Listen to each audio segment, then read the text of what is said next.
Okay, I want to give you just a little tip on a cheat on how I can do it. Now this video is not instructional, it's just educational to teach you something on how motors work. But don't try this at home. This is highly dangerous. Never do it. Okay, I'm just going to show you what I do. So don't do what I do here. But if you have a motor, this is particularly good for if you have a motor like for me in the hog house industry and hog industry, if you have a motor hanging up on the feed line. If a motor won't start, if it goes so I have a motor right here and I'm going to show you. Now listen, when I put the power to it, it's going to hang and it won't start. If you have a motor hanging like that, it's a capacitor issue. And so I have already taken actually, and the capacitor is up here. I'm going to show you what the capacitor is. That's a capacitor, and I actually put a new capacitor on it, and that did not fix it. So that's a brand new capacitor that I put on here. So there's probably some wires that have burnt off down here because the capacitor is not getting used. And I'm going to use some very, very oversimplified language. So you don't have to correct me. I know this isn't the exact technical detail, but just think of this as a huge battery for an alternating current. Okay, if you were to touch those when it's stored power in there, you will get one huge shock. Okay, don't do it. Now the capacitor is new. I know it's good. I know it's hooked up right. But unfortunately, I think our wires have frayed down there, so it's not working. So let's say you have a feed line or some other place where this motor needs to run. You need to get it started, but you can't. You don't have a new motor for it. This is a very unique motor. I have to order that. We tried to keep one in stock, but we didn't have one, and actually this one failed. So say that's installed where you need it, and this has a gearbox on the end of it, and you just need it to run. Now, motors will run on and on and on continuously. They'll run on and on and on continuously with very little power, but it takes a tremendous amount of power to get them started. It needs torque, it needs oomph, it needs muscle. So motors, when this is a, by chance, it's a great name for it. Marathon motors. Motors are designed for marathons. They have no power whatsoever. Well, not no power whatsoever. They're not very good at all in brute strength and torque and getting started. Once you get them started, they will run. I'm going to show you how to get this thing started, because once it starts, it's going to run just fine. So right here, we have my cheat, and I'm going to show you. I don't know how I can do this. Maybe I'll back it up here. But what I'm going to do is take this thin string and wrap it around here. So even if this is installed, I'm going to show you. It's just hold it, and then we're going to wrap it around. Okay, the thing is, you need to wrap it in the correct direction so that when you pull it off, it's gonna start the motor turning in the correct direction. So I'm gonna pause this video here and wrap this up because I'm here videoing by myself today.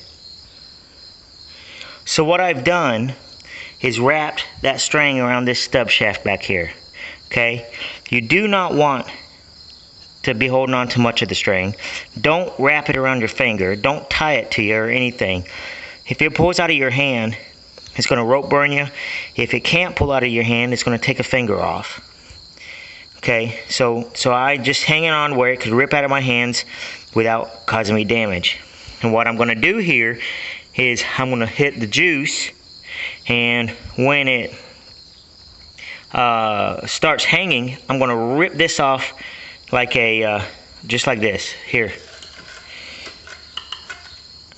and it's going to start spinning it, except it's going to continue to go because the power will take over.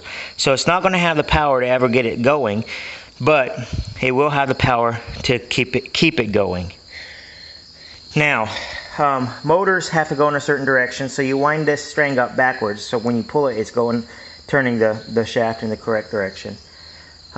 Motors, when you flip-flop these wires around and you make it go either clockwise or counterclockwise, that's reversing. Again, simple. I'm oversimplifying. This is not to teach you the wiring schematics, but it reverses the polarity in there one way or the other to get the motor to start going in one direction. It doesn't matter what those wires are once it's going. I can make a motor go in any direction I want by starting it turning in whatever direction I want, regardless of what it. So the changing the wires is just if it has no assistance whatsoever, it will go in that direction by default. But if you start a motor turning in one direction, it's going to stay turning in that direction when you put juice to it. And it's just so that's the way it is. So I'm going to set this thing up again and get this video somewhere where you can watch me wrap this, and I'll hit the juice and we'll see if we can make this thing go. Now this motor's got a little vibration in it. I'm not going to let it go forever. And but again, this is dangerous. Just be very, not OSHA approved, but I want to show you what a motor can do.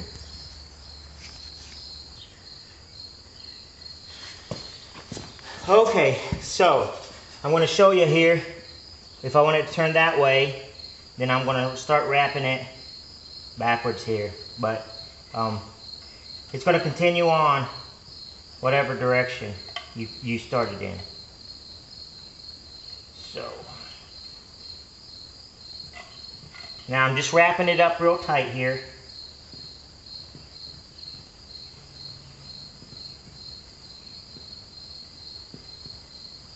And if this was installed, you can do it while it's installed up on the feed line. And this might get you by for a day or two. If your hogs need feed and you got to run your feed line, you start this and fill up your feeders, and then you turn off the system, you go back and you just manually keep your feeders full for a day or two until your motor gets there. Might save you a trip for, it might save you 2 hours having to go get one.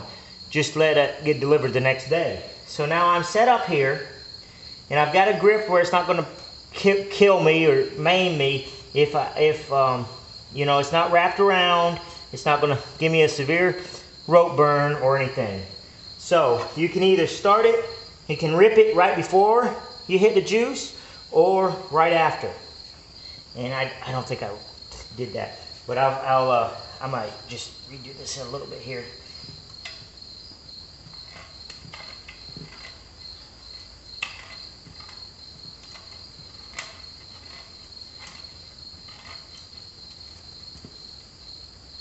Okay, so I'll tell you what I'll do this time. I'm going to pull it and then hit it. And you heard this motor hanging up, but if you and then hit it, well, I didn't have it going fast enough. Now you've seen how hard it was going though. That's a good example of how hard it was. So go ahead and laugh at me. That was a fail.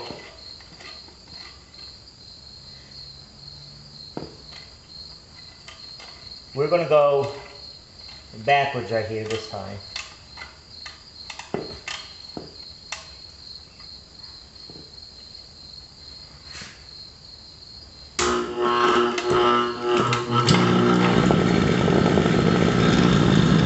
Now that's got enough juice to pull a feed line, and it'll keep going.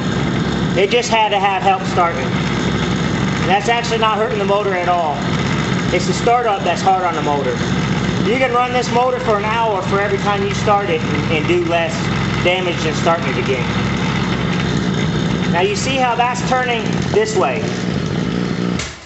That's turning this way. And now once it's going, you can hit it again and it'll take off again. As long as that motor is moving, it does quite a bit better. See, she's smoking in there. But we're learning on this motor. So I've made it go that way. Now I want to see if we can start this thing up backwards. So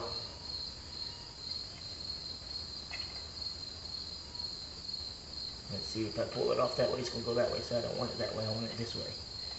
Let's make this motor go backwards.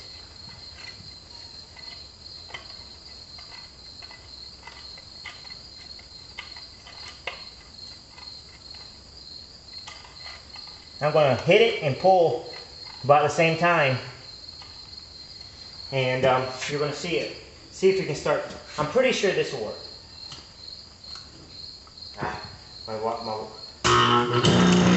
There you go.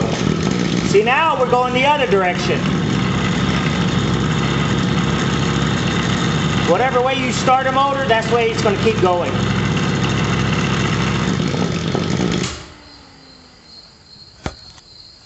So there you have it.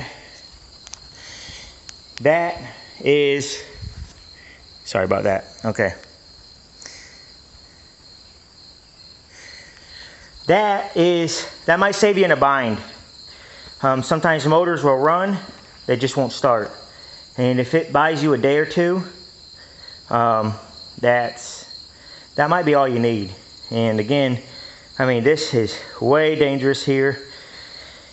Way not safe the way I'm doing it. I know that.